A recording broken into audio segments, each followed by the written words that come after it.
I always do that when I relax. Now I'm suffering with my knees at the moment.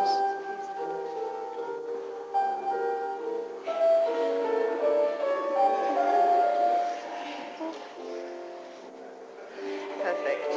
Born to dance. I was born to dance.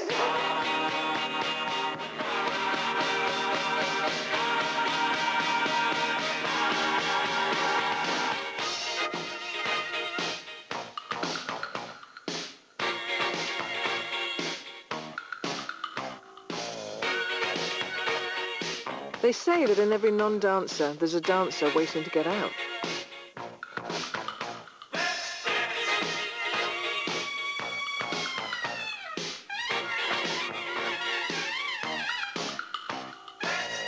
Inside me is Maggie Fontana, a retired dancer with very bad knees.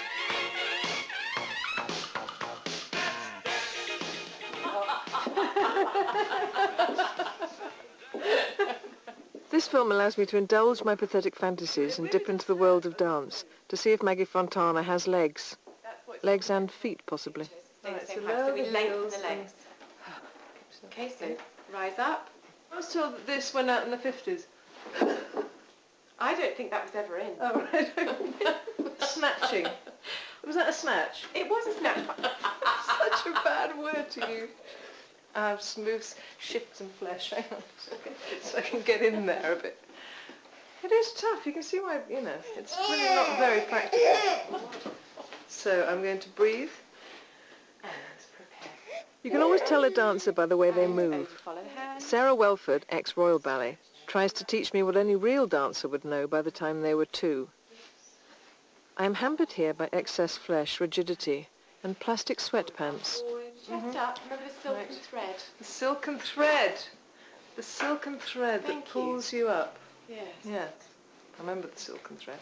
You have to imagine the silken thread. We had a teacher at school who spent hours and hours trying to describe how to get this feeling of freedom. She used to have us clocking around the room and dancing, skipping. And this poor girl was having a real time. She was moving all about the studio, not having very easy time of it, and the teacher was Mandy this and Mandy that. She was picking her up like this, swinging her by the crutch, jogging her up and down, trying to get her to feel this centre. And in the end she said to us, girls, I say this to my girls when I teach in America. It's almost as if you've got a Tampax and it's going right up your centre. Now Mandy, you've got yours up the wrong hole.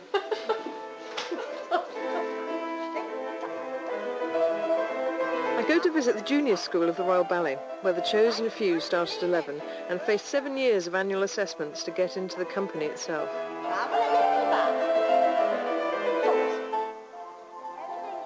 On the day that I'm at White Lodge, an exciting rite of passage is taking place. The moment a dancer receives her first point shoes is one she'll have dreamt about for years. She's not supposed to wear them until her bones are strong enough to take all her weight on her toes. But the pain these instruments of torture will cause in the future is the last thing on the minds of these little ballerinas today. Oh wow, that is so cool. 2. I got none. Wow. Yes, I've got my wall. Look at Charlie. Yeah, I know, it's funny. So you've all been here for 4 weeks? Yeah. And how are you enjoying it? It's really good. Is this where you always wanted to come? Yeah. Ever since you were 2. Did you do dancing when you were 2? Yeah. I started when I was 3. I started when I was 3.5. When you were 3.5? I started when I was 2 as well. What did you love about it? It's just how it's artistic and how you can develop everything you have inside. It's just so nice. It's a great feeling. Do you enjoy the feeling? Yeah. Can anyone describe that feeling? It's pretty. It's just just music and. But it's very strict, isn't it, ballet? Yeah. It can be. Like you enjoy it. What you get told to do, you enjoy it. Yeah.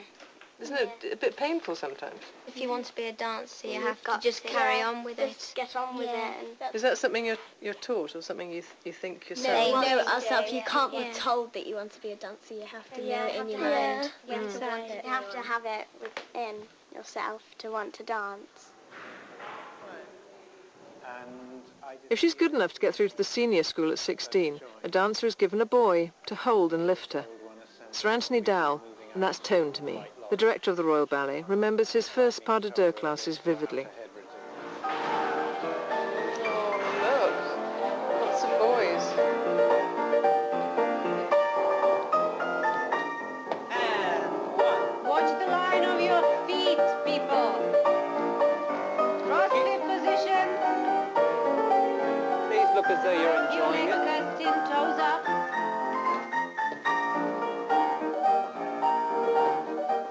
Was it exciting when you first... Terrifying.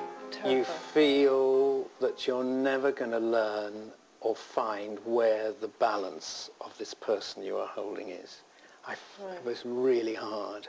You feel really inadequate. Because as a male dancer, you have to hold them, you have to help them balance, you have to show them off. I mean, That's right, yes. You can...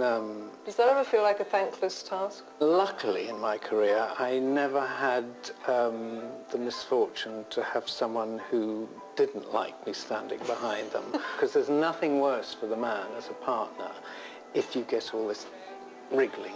I'm not on my leg. And, oh, yes, or the lock or that. I can't bear it if I see that in rehearsal because I know what it's like for the guy standing behind. It sort of reduces you to... She's doing it because she feels insecure. Yes, because it feels very uncomfortable. If you're on point and you're slightly back on your foot, it puts tremendous strain and you're being held slightly off. So, yeah, you can...